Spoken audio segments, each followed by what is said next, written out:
Praise be to the name of the Lord. கர்த்தராகிய இயேசு கிறிஸ்துவின் கிருபையோடும் With the grace of our Lord Jesus Christ, பரிசுத்த அவருடைய பிரசன்னத்தோடும் with the presence of the Holy Spirit, உங்களை சந்திப்பதில் to meet you, நாங்கள் மிகுந்த மகிழ்ச்சி அடைகிறோம். we are so glad today. ஆண்டவருக்குள்ளாக இணைந்து சந்திப்பது, When we are in God and meeting, தேவனை வைத்து நாம் சந்திப்பது, with God we are meeting you. தேவனோடு பழகி நாம் சந்திப்பது, With having a fellowship with God and seeing you, அது நிலையான மகிழ்ச்சி, it is a permanent joy, நிலையான சந்தோஷம். it is a permanent happiness. நாம் மனுஷனை முன்வைத்து சந்திக்கவில்லை.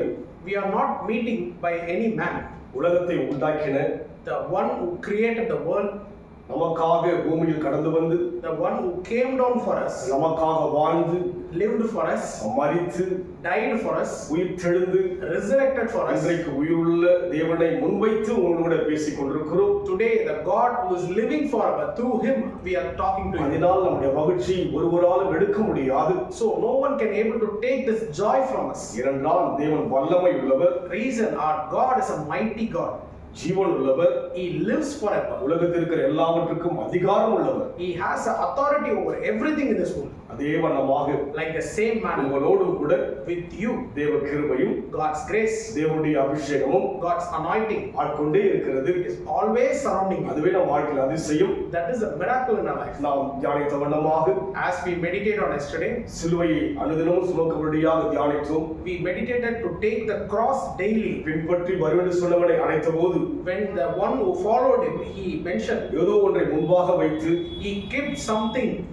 அதை சொல்வதை பார்த்தோம். He sent reasons to God. நம் வாழ்க்கையிலே In our life, தேவன் தான் முன்பாக இருக்க வேண்டும், our God should be our first priority. மற்றதெல்லாம் பின்பாக இருக்க வேண்டும். Other things should be at the back of God. தாவீது என்கிற மனுஷர் சொல்கிறார், When you look at the life of David, கர்த்தரை எப்போதும் எனக்கு முன்பாக வைத்திருக்கிறேன். and David said, I am always keeping the Lord at my right hand. ஆண்டவர் நம் வாழ்க்கையில் முன்பாக இருக்க வேண்டும், God should be on our first, மற்ற எல்லாம் அடுத்ததாக இருக்க வேண்டும். and remaining everything should be அதுதான் next. தேவ அழைப்பு. That is God's அந்த calling. அனுபவத்தில் போகும்போது When we walk in that our experience, பிரசனத்தை ஒரு நாளும் உணர முடியும். we can able to see God's presence in our life. அந்த சிலுவையின் அனுபவத்தை ஒரு நாள் சுமந்து கொண்டு போகும்போது When we are walking and taking the cross in our life, நம்மை தாங்குகிற தாயாக அவரை பார்க்க முடியும். we can able to see like a mother who sustains the children. நம்மை சுமக்கின்ற ஒரு தகப்பனாக பார்க்க முடியும். We can able to see like a father who carries the child. நல்ல போதகராய் பார்க்க முடியும். We can able to see as a good teacher. நல்ல சிநேகிதராய் பார்க்க முடியும். We can able to see him as a good அதுதான் friend. தேவ ஐக்கியம் என்பது. So God's fellowship is அனுதினமும் அவரோடு இணைந்திருப்பது. to continually fellowship with அதுதான் God. தேவ பார்வையில் உகந்ததாக இருக்கிறது. That is valuable in God's sight. இந்த வழியிலும் கூட ஒரு வார்த்தை பார்க்க முடியாது. Today also let's meditate God's word. அதை லூக்கா சுவிசேஷம் The same chapter, Luke 9ஆம் அதிகாரம் 61ஆம் வசனம். chapter 9 verse 61. பின்பு வேறொருவன் அவரை நோக்கி, ஆண்டவரே உம்மை பின்பற்றுவேன், ஆனாலும் முன்பு நான் போய் வீட்டிலிடத்திலே அனுபவித்துக் கொண்டு வரும்படி எனக்கு உத்தரவு கொடுக்க வேண்டும் என்றார். And another also said, Lord, I will follow thee, but let me first go bid them farewell, which are at home at my house. இங்கே சொல்லப்பட்ட அத்தனை பேரும் நெருங்கிய சீஷர்கள் தான். The one they are mentioning here, they are close disciples. ஆனால் யாருடைய பெயரையும் அங்கே சொல்லப்படவில்லை. But they didn't mention anyone's name there. ஒருவன் என்று சொல்லப்பட்டிருக்கிறது. They are mentioning a particular one. என்று சொன்னால் தேவன் அவர்களை வெளிப்படுத்த விரும்பவில்லை. The reason God wants to not to reveal them publicly. அவர்களை உருவாக்க விரும்புகிறார். He wants to create them. தேவன் ஒருவரையும் குற்றவாளி என்று தீர்க்க மனமுள்ளவர் அல்ல. God is not a one to judge you. அவர்களை எப்படியாயும் உருவாக்க வேண்டும். In some way to create them. அங்கே சொல்லப்படுகிறது, And it is said in the verse, வேறொருவன் அவரை நோக்கி, ஆண்டவரே உம்மை பின்பற்றி வருவேன். and it's saying, Lord, I will follow thee.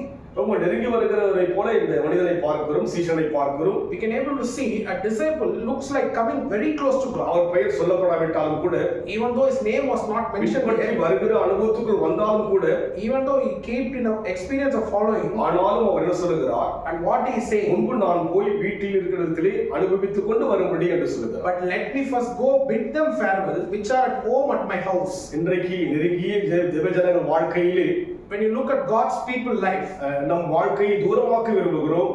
we want to get far away from God. இன்னும் அநேக காரியத்தை அனுபவிக்க வேண்டும். We want to enjoy many things. அதற்கு பின்னால் வருகிறோம் என்று சொல்லிவிடுகிறோம். After that I will come to the God's presence. வருவேன் என்று வாக்கு கொடுக்கிறோம். And we are giving, I will follow God. ஆனாலும் But முன்பு அனுபவித்து வருவேன் என்று சொல்கிறோம். first I will enjoy everything. தேவனுக்கு அந்த சீசுடைய நெருக்கமான உறவுகளை பார்க்கும்போது அவருடைய உள்ளத்துக்குள்ள ஒரு பாரம் இருக்கிறது. When God look at the person there who is saying that about the Pharaoh people, God has a burden on them. நம்மை குறித்து கூட தேவன் பாரப்படுகிறவராய் இருக்கிறார். In many times God has burden about us. அனுதினமும் சிலுவை சுமக்கின்ற அனுபவம் வேண்டும். We should daily take the cross and follow him. நம்முடைய சுயத்துக்கு ஏற்றபடி அவரோடு கூட சேர்ந்து வாழ்வதற்காய் அழைக்கப்படவில்லை. We are not being called to walk in a self desire. அவர் சுயமானவர் அல்ல. He is not a self god. அவர் நமக்காக ஜீவனை கொடுத்தவர். He gave down his life for us. நமக்காக அவமானப்பட்டவர். He has been ashamed on our behalf. நமக்காக நொறுக்கப்பட்டவர். He has been broken on our behalf. நமக்காக அடிக்கப்பட்டவர். He was bruised for our மெய்யாகவே பாடுகளை ஏற்றுக்கொண்டவர். Truly he has been punished for my transgression. அவர் சுயநலமானவர் அல்ல. He is not a selfish god. அவரோடு கூட பழகுற நாம் கூட the one we are getting fellowship with him, சுயநலமில்லாதபடிக்கு we should not have selfishness. அவர் சொல்கிற வார்த்தைகளுக்கு the one he is saying, இணங்கி போவோம். we should obey. நம்மை விட்டு கொடுப்போம். We should understand. தேவன் நம்மை உருவாக்க ஒரு கிருபை உள்ளவராய் இருக்கிறார். God is gracious to create in us. இங்கே சொல்லப்பட்ட அத்தனை பேரும் all the mentioned people are சீஷர்கள் யாவரும் disciples are பின்வரும் காலத்திலே on the later days அவருக்காக உருவாக்கப்பட்டார்கள். they have been created for Jesus. அவருக்காக ஜீவனை கொடுக்கவே ஆயத்தமானார்கள். they have been ready to give their own life for அவர்கள் தான் பிரபலமான புதிய ஏற்பாடு இருக்கிற சீஷர்கள். they are the ones who familiar wrote the New Testament. நம்மை உருவாக்க கொடுப்போமா? let us surrender to walk in அன்பின் ஆண்டவரே, dear Father, நன்றியோடு கூட துதிக்கிறேன். we thank you Lord. சிலுவை என்பது cross is தியானிப்பது அல்ல, not only meditating, அனுதினமும் சுமப்பது என்று பார்த்தோம். continually we should carry that Lord. சுமப்பதினால் பாரம் அல்ல எங்களுக்கு. by carrying we are not having any burden. சுமப்பதினால் வேதனை அல்ல எங்களுக்கு. by carrying we are not having any pain. எங்களோடு இருப்பதினாலே by you are with us Lord, பாரம் குறையும், burdens will remove, வேதனை விலகும், all the pains will change, பலவீனமெல்லாம் எங்களை விட்டு விலகி போகும். all the sickness will move from our life. ஐக்கியம் கொள்ள விரும்புகிறோம். I want to have fellowship daily with you. அந்த ஆழமான அனுபவத்துக்குள்ளாக help me to walk in experience. we thank you Lord. நடத்துங்க, lead us. எங்கள் வாழ்க்கைக்கு அற்புதம் ஐயா. that brings a glory to you. எங்கள் வாழ்க்கைக்கு அதிசயம் ஐயா. that brings a wonder to you. நடத்துங்க அப்பா. lead us Lord. இயேசுவின் நாமத்தில் பிதாவே. in Jesus name I pray. கர்த்தர் ஆசீர்வதிப்பாராக. God bless you.